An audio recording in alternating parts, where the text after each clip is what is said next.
Hey guys and welcome back to the exam battle series of physical education episode number 3rd.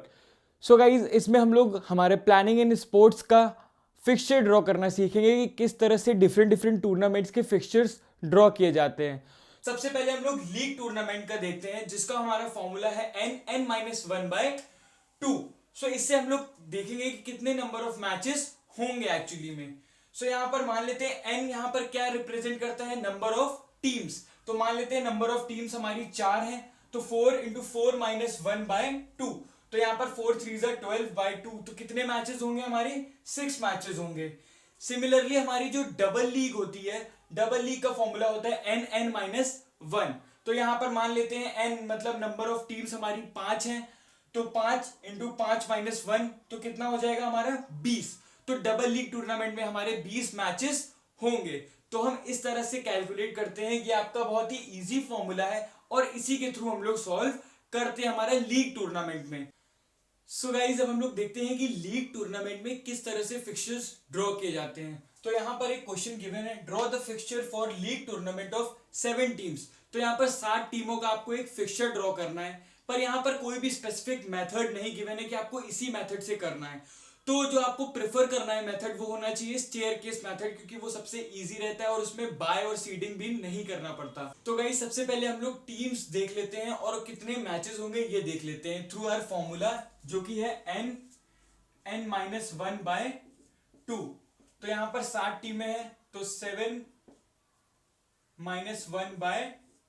1/2, तो 7 into 6/2। तो यहां पर 21 matches होंगे और किस तरह से मैचेस करवाते हैं हम लोग वो देखिएगा। सो जैसा कि हम लोग जानते हैं कि लीग टूर्नामेंट में एक टीम का हर टीम के साथ मैच करवाया जाता है, तो उसी तरह से हम लोग ने स्टेयरकेस मेथड को फॉलो किया है। जैसे 1 का मैच पहले 2 से हुआ, फिर 1 का 3 से, 4 से, 5 से, 6 से एंड 7 से क्यों लास्ट हुआ, क्योंकि हमारी 7 टीमें थी। इसके बाद हमारा जब 1 का सबसे हो गया तो फिर हम लोग 2 का सबसे करवाएंगे, 3 का सबसे करवाएंगे, 4 का सबसे करवाएंगे, 5 का सबसे करवाएंगे एंड 6 का सबसे करवाएंगे। तो इस तरह से हमारी स्टेयरकेस बनती जाएगी और हमारा क्वेश्चन सॉल्व हो जाएगा। तो इनिशियली हमने देखा था कि 21 मैचेस होने चाहिए यहाँ पर। सो यहाँ पर 21 ही मैच होंगे, आप काउंट कर सकते हैं 1 2 3 4 5 6 7 8 9 10 11 12 13 14 15 16 17 18 19 20 एंड 21। तो हमें पता चल जाता है कि हमारा क्वेश्चन सही सॉल्व हुआ है। सो गाइस अब हमारा नेक्स्ट टॉपिक है सीडिंग ऑफ अ टीम, मतलब सीडिंग क्यों की जाती है। तो गाइस अगर फॉर एग्जांपल अगर हम ले कि किसी भी मैच में अगर 2 स्ट्रॉन्ग टीम्स और 2 वीक टीम का मैच कराया जाएगा, तो आप कौन सा देखना प्रेफर करेंगे, 2 स्ट्रॉन्ग टीम्स का, क्योंकि आपका लास्ट तक इंटरेस्ट बना रहेगा कि कौन सी टीम जीतने वाली है। बट अगर स्टार्टिंग में ही कोई स्ट्रॉन्ग टीम आउट हो जाती है गेम से बाहर, तो आपका इंटरेस्ट ही लूज हो जाएगा, फिर आप मैच क्यों देखोगे। तो इसलिए सीडिंग करवाई जाती है किसी टूर्नामेंट में। जैसे कि यहाँ पर आप देख सकते हैं इस फिगर में कि इंडिया और ऑस्ट्रेलिया दोनों ही स्ट्रॉन्ग टीम्स हैं और यहाँ पर आयरलैंड और जिम्बाब्वे ये दोनों थोड़ा वीक टीम्स हैं। तो अगर इंडिया और ऑस्ट्रेलिया का पहले ही मैच करवा देंगे तो स्पेक्टेटर्स का लास्ट में इंटरेस्ट ही लूज हो जाएगा, क्योंकि उनको पता रहेगा कि एक स्ट्रॉन्ग टीम वीक टीम से 100% जीतेगी या 99% चांसेस रहेंगे। तो इसका इंटरेस्ट बनाए रखने के लिए वो क्या करेंगे, जो हमारी कमेटी होगी वो ये करेगी कि इंडिया और आयरलैंड मतलब एक स्ट्रॉन्ग और एक वीक टीम का मैच करवा देगी, जिससे कि लास्ट तक 2 स्ट्रॉन्ग टीम्स बनी रहेंगी और लास्ट तक स्पेक्टेटर्स या व्यूअर्स का इंटरेस्ट भी बना रहेगा मैच में। सो इस तरह से सीडिंग वर्क करती है। आई होप आपको समझ में आ गया होगा। हमारा जो नेक्स्ट कॉन्सेप्ट है वो बाय का है। ये बहुत ही इजी है बट येट इसमें बहुत सारे बच्चे कंफ्यूज हो जाते हैं, तो आप मत कंफ्यूज होइएगा, बहुत ही सिंपल वे में समझाने वाला हूं।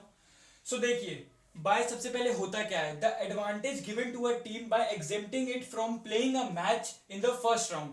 तो बाय एक एडवांटेज होता है उस टीम के लिए जिसको बाय मिल जाता है, उसे पहला मैच नहीं खेलना पड़ता और वो एग्जेम्प्ट हो जाता है और डायरेक्ट सेकेंड राउंड में पहुंच जाता है। अब ये बाय मिलता कैसे है या किस टीम को मिलता है ये कोई डिसाइडेड नहीं होता है, इसका एक पैटर्न और फॉर्मूला होता है, उसके बारे में देखेंगे। So bye is equals to next higher power of 2 minus number of teams. अब जैसे कि यहां पर हम देख रहे हैं हमारे पास 7 टीम्स हैं, तो बाय किस तरह से डिफाइन होगा, सबसे पहले तो 7 टीम्स है तो हम लोग इसको 2 भाग में डिवाइड कर लेते हैं। तो जो अपर हाफ होता है उसका फॉर्मूला होता है n+1/2। तो यहां पर 7 टीमें हैं तो 7 + 1 by 2 is equals to 8 by 2 that is 4। तो अपर हाफ को हमने 4 में डिवाइड कर लिया है ऑलरेडी। लोअर हाफ का फॉर्मूला होता है n minus 1 by 2। 7 minus 1 by 2 is equals to 3। So यहां पर हमने 3 में इसको डिवाइड कर लिया, ये 3 है और ये ऊपर 4 टी में डिवाइड है। तो अब हम लोग बाय किस तरह से डिफाइन करते हैं, next higher power of 2 minus number of teams. तो जैसे कि टोटल नंबर ऑफ टीम्स हमारी कितनी है, 7 है, और बाय का फॉर्मूला क्या होता है, highest power of 2 by number. तो जैसे कि हमारे पास 7 टीमें हैं, अब 7 से बड़ा क्या होगा 2 की पावर में, तो 2 की पावर 3 होता है हमारा 8, है ना। 2 टू द 4, 4 टू द 8, तो 8 होता है। तो 8 माइनस 7 कितना हो जाएगा, 8 minus 7 is equals to 1। 8 minus 7 क्यों किया हमने, क्योंकि यहां पर हमारी 7 टीमें थी।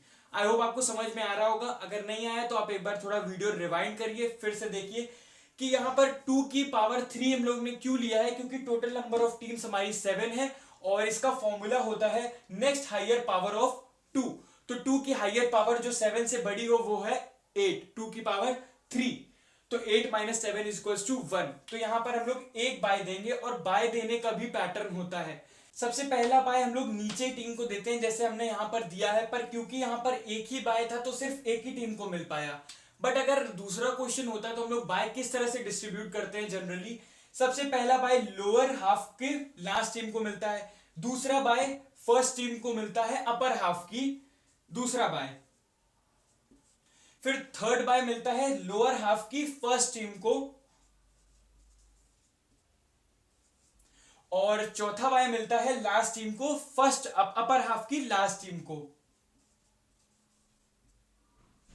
और इसी तरह से ये सीरीज कंटिन्यू होती है जितने भी बाय गिवन होते हैं। पर क्योंकि यहां पर एक ही बाय निकल कर आया था तो हमने यहां पर एक ही बाय गिवन किया था ऑलरेडी और इनको हटा दिया था। सो आई होप आपको समझ में आया होगा। तो बाय देने का भी फॉर्मूला होता है अपर हाफ और लोअर हाफ का, क्या होता है n प्लस 1 बाय 2, तो 7 प्लस 1 बाय 2 जो कि हमारा 4 आया था, और लोअर हाफ का 7 माइनस 1 बाय 2 जो कि हमारा 3 आया था। और इस तरह से हमने बाइज को डिफाइन कर दिया था। अभी हम लोग जब क्वेश्चन करेंगे तो आपको और अच्छे से समझ में आ जाएगा, बट आई होप आपको बाय किस तरह से लिया जाता है ये आपको समझ में आ गया होगा। और ये बहुत इंपॉर्टेंट है, आपके एग्जाम में जनरली पूछा ही जाता है या आ ही जाता है क्वेश्चन, तो आपको इसे तो 100% प्रिपेयर करके जाना चाहिए। सो यहाँ पर आपको गाइज आपको बाय क्लियर हो जाएगा कि किस तरह से बाय डिस्ट्रीब्यूट करना है और नॉकआउट कैसे करना है इस क्वेश्चन के थ्रू। तो यहाँ पर दिया हुआ है draw a knockout fixture of 13 teams, 13 टीमों का दिया हुआ है। आपके एग्जाम में कितनी भी टीमों का पूछ लिया जा सकता है, 12, 10, 9, कितनी भी। फॉर्मूला सब में यही लगेगा ऑड में, और इवन में सिंपल फॉर्मूला n/2 लगेगा। तो गाइज क्योंकि ये नॉकआउट फिक्चर है तो इसका फॉर्मूला होता है नंबर ऑफ मैचेस निकालने का n-1। तो सिंपली यहां पर 13 टीमें हैं, 1 माइनस किया, 12 मैचेस होंगे। और राउंड कैसे निकालते हैं हम लोग, 2 की पावर से निकालते हैं। जैसे कि यहां पर 13 टीम्स हैं तो 2 की पावर 13 से हाईएस्ट कौन सी होगी, 2 की पावर 4 होगी, जो कि 16 होगी, और 16 13 से बड़ा है, तो इसलिए यहां पर 2 की पावर 4 यानी 4 राउंड्स होंगे हमारे इस मैच के। तो टोटल नंबर ऑफ मैचेस निकाल लिए हमने, 12 है। इसके बाद अपर हाफ और लोअर हाफ देखेंगे। तो अपर हाफ का फॉर्मूला होता है n प्लस 1 बाय 2, तो 13 टीम्स है, 13 प्लस 1 बाय 2 कितना आएगा, 7। लोअर हाफ में n माइनस 1 बाय 2, तो 13 माइनस 1 बाय 2 कितना आएगा, 6। सो यहां पर अपर हाफ में हमारी 7 टीमें रहेंगी और लोअर हाफ में हमारी बाकी की 6 टीमें रहेंगी। और इसके बाद हम लोग बाय का सिस्टम करते हैं, वो कैसे, टोटल नंबर ऑफ बाइस किस तरह से निकालते हैं, 2 की हाईएस्ट पावर जो कि टीम से बड़ी हो, यानी 13 टीमें हैं तो 2 की कौन सी पावर 13 से बड़ी है, जहां पे हमने निकाला था 4, तो 2 की पावर 4 कितना होता है हमारा 16, तो 16 माइनस 13 कर देंगे सिंपली, तो हमारे 3 बाय आ जाएंगे, और उसी में हम लोग अपर हाफ और लोअर हाफ में डिवाइड कर देंगे बाय। तो अपर हाफ का फॉर्मूला होता है एनबी माइनस 1 बाय 2 और लोअर हाफ का होता है एनबी प्लस 1 बाय 2। तो यहां पर अपर हाफ और लोअर हाफ में जो टीम डिवाइड करने का फॉर्मूला होता है वो n plus 1 by 2 upper half का होता है और लोअर हाफ का n माइनस 1 बाय 2। बट यहां पर अपोजिट है तो कंफ्यूज मत होइएगा, बाय में क्या है, अपोजिट है कि nb माइनस 1 बाय 2 ऊपर आता है और nb प्लस 1 बाय 2 नीचे आता है। NB here represents the number of buys। तो नंबर ऑफ बाइस किस तरह से डिस्ट्रीब्यूट किए जाएंगे? सबसे पहले NB माइनस 1/2 किया हमने, तो 3 टोटल बाय हैं, तो 3 माइनस 1/2 इज ए 1 बाय। तो अपर हाफ में हमारा 1 बाय चढ़ेगा और लोअर हाफ में हमारे 2 बाय आएंगे। तो हमने बाय डिस्ट्रीब्यूट करने का ऑलरेडी फॉर्मूला देखा था कि सबसे पहले लोअर हाफ में हम लोग डिस्ट्रीब्यूट करते हैं और उसके बाद हम लोग अपर हाफ की सबसे पहली टीम में हम लोग बाय डिस्ट्रीब्यूट करते हैं और उसके बाद फिर हम लोग लोअर हाफ की अपर टीम में बाय डिस्ट्रीब्यूट करते हैं। तो इस तरह से हमारे तीनों बाइस डिस्ट्रीब्यूट हो जाएंगे। सो गाइस, जो 13 टीम्स का हमारा नॉकआउट फिक्सचर बनेगा वो कुछ इस तरह से बनेगा। हमारी अपर हाफ में 7 टीमें हैं, लोअर हाफ में 6 टीमें हैं। पहला बाय नीचे गया, दूसरा बाय अपर हाफ के फर्स्ट उसमें गया, फिर तीसरा बाय लोअर हाफ के फर्स्ट उसमें गया। इसके बाद हमने टीम्स को डिवाइड किया, फिर ये 4 राउंड्स में हमारा मैच कंप्लीट हुआ और ये यहां पर विनर डिसाइड हुआ। सो गाइस, विनर आप किसी को भी डिसाइड कर सकते हैं, that is not a big issue. तो इस तरह से कुछ हमारा फिगर फॉर्म होगा, बट बहुत लोग ये मिस्टेक करते हैं कि डायरेक्टली वो फिगर बना देते हैं, तो आप ये मिस्टेक बिल्कुल मत करिएगा। अगर आपको कंप्लीट फुल मार्क्स चाहिए तो आपको, जैसे मैंने प्रोसीजर बताया अभी स्टार्टिंग में, आपको फॉर्मूला एक एक लिख के दिखाया। NB माइनस 1/2 बाय का फॉर्मूला है, N प्लस 1/2 और N माइनस 1/2 आपका अपर हाफ और लोअर हाफ में डिस्ट्रीब्यूट करने का फॉर्मूला है। तो ये सारे फॉर्मूले आपको लिखने पड़ेंगे, उसके बाद आपको ये सॉल्व करना है, तब आपको फुल मार्क्स मिलेंगे। और आई एम श्योर अब आपको इतने अच्छे से समझ में आ गया होगा कि आप फुल मार्क्स अचीव करने वाले हो। सो गाइस, अब हम लोग इसी में हम लोग साइक्लिक मेथड देखेंगे हमारे लीग टूर्नामेंट का। सो लीग में क्या होता है, एक स्पेसिफिक डिजिट होती है हमारी, वो फिक्स होती है साइक्लिक मेथड में, और बाकी सारी रिवॉल्व करती रहती हैं। तो देख रहे हैं आप, तीनों ही राउंड्स में 1 फिक्स्ड है और बाकी सारी डिजिट, जैसे कि यहाँ पर 4 था तो दूसरे मैच में 4 यहाँ आ गया, 2 यहाँ आ गया और 3 ऊपर चला गया। और उसी तरह से दूसरे इसमें 2 यहाँ पर था तो 2 यहाँ आ गया और 3 ऊपर चला गया। तो इस तरह से साइक्लिक मेथड में रिवॉल्व होता रहता है। तो यहाँ पर 3 राउंड्स थे, तो इसी तरह से डिवीजन हो गया। और फॉर एग्जांपल अगर यहाँ पर बाय होता तो यहाँ पर हम लोग बाय को फिक्स कर देते और बाकी सारी डिजिट्स को रिवॉल्व करते रहते। तो इस तरह से हमारा फिक्सचर ड्रॉ हो जाता है साइक्लिक मेथड का। आपका पहला chapter planning in sports completely finish होता है। अब मैंने इतना आपको पढ़ाया, इतनी मेहनत करी है, तो आपके लिए भी कुछ होमवर्क बनता है ना। सो आपको 17 टीम्स का फिक्सचर ड्रॉ करना है नॉकआउट सीरीज में, जैसा मैंने आपको बताया था ड्रॉ करके, वैसा ही सेम आपको फॉर्मूला लगा के करना है, कुछ अलग से नहीं करना। आफ्टर दैट दूसरा है draw a staircase fixture of 11 teams. बहुत ही सिंपल है। तो ये दोनों क्वेश्चन अगर आप कर ले रहे हैं खुद से तो आपको समझ लेना चाहिए कि आपका पूरा चैप्टर प्रिपेयर हो चुका है। और मैंने थ्योरेटिकल पार्ट पोर्शन जो था आपका, वो मैंने फर्स्ट पार्ट में बता दिया था। तो in case you have miss that, मैं लिंक डिस्क्रिप्शन में डाल दूंगा, तो आप वो भी एक्सेस कर सकते हो। सो गाइस, अगर आपको वीडियो अच्छा लगा हो, मेरा एफर्ट अच्छा लगा हो, then please like this video और अपने दोस्तों के साथ भी शेयर करिए। कमेंट करके बताइए अगर आपको कुछ प्रॉब्लम हो, and don't forget to subscribe this channel. Thank you.